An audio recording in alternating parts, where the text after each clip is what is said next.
These are chapters 3, 4, and 5 of Alice Lefever's memoirs of the Nazi occupation of Jersey 1940 to 1945. Chapter 3, Just Rewards.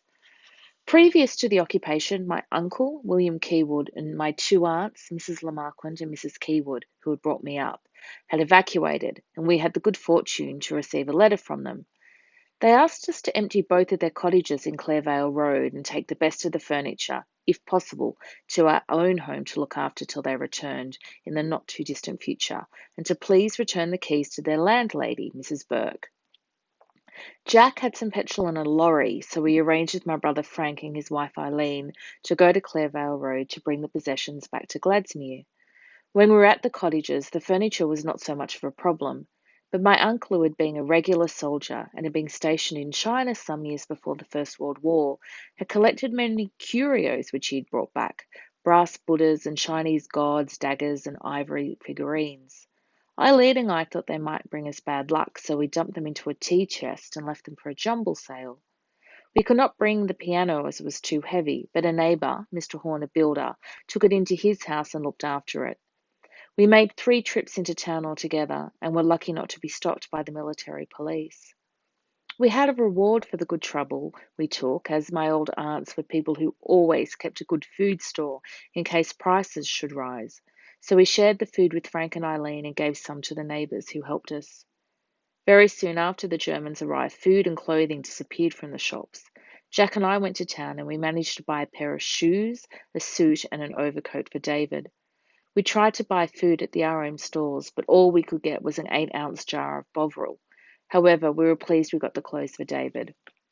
British money was replaced with German marks. Still, we thought it won't be for long. We should be liberated for Christmas. Chapter 4, Laughter Amidst Adversity. One Thursday afternoon, Frank and Eileen came to visit us, and Eileen and I decided to take our small terrier dog Peggy for a walk. We were in a narrow lane, and the dog was running ahead of us when an 8-wheel troop carrier came up behind us. Eileen and I jumped into the hedge, and we called the dog to come to us, but it stayed in the middle of the road. We were horrified to see the truck pass over it, and we screamed and buried our faces in our hands, thinking poor Peggy would be killed. When we looked, to our amazement, there came Peggy running out from the back of the troop carrier. The Germans stood up to see what all the panic was about, and when they saw the size of the dog, they roared with laughter. Later on that summer, we were very depressed when one evening the sky was black with German planes passing over the island on the way to England. We thought of our loved ones and prayed they would be kept safe.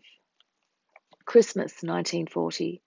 We asked Frank, Eileen, and Gloria, together with Hedley Madge and their little son David, who was 2 years old, to come to spend Christmas with us at Gladsmuir, as we had plenty of room. Hedley and Madge came on Christmas Eve and all stayed until after Boxing Day. We amused ourselves playing games with the children and later on played cards. We had saved our rations, and with some of our aunt's goodies in the store cupboard, we had quite a nice time. It was really funny at tea time. I was just pouring tea, and I asked my brother Frank if he wanted any more tea. He said no thanks, so I emptied the slops from the cups into Frank's cups. A little while later, I looked and saw Frank drinking it. I shouted, "Oh, Frank, you're drinking the slops."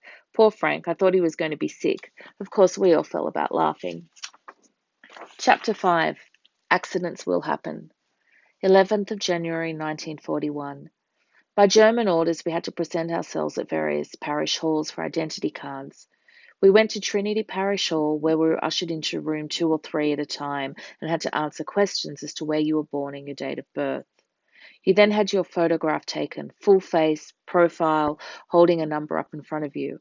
Our identity cards were given to us immediately, together with the photograph. Later on that month, we received our first Red Cross message from our aunts.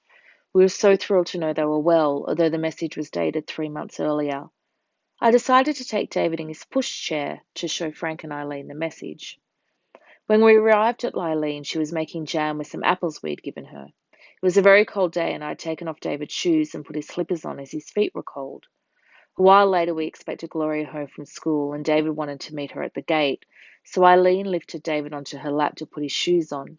But he lost his balance and fell forward and put his hand and forearm into the boiling jam. It was terrible. We cut the sleeve off his jumper and turned them back and took all the skin off his arm. We then smothered his arm in flour and ran with him down Queen's Road steps to Dr. Coots in Rouge Bouillon, who dressed David's arm and took us back in his car to Eileen's house at Clubley Avenue. Doctor said David had third-degree burns and must not be moved that night, so we phoned Jack and he came down to Eileen's to spend the night with us. The next day Jack took us home to Gladsmere and we called our own Dr. Blumphead to come to see David. He came twice a week to dress David's arm for the next 6 weeks. Later on that same year, David was in the pigsty with Jack, wanting to help him feed the pigs, when he slipped and fell and cracked the bone in the upper arm.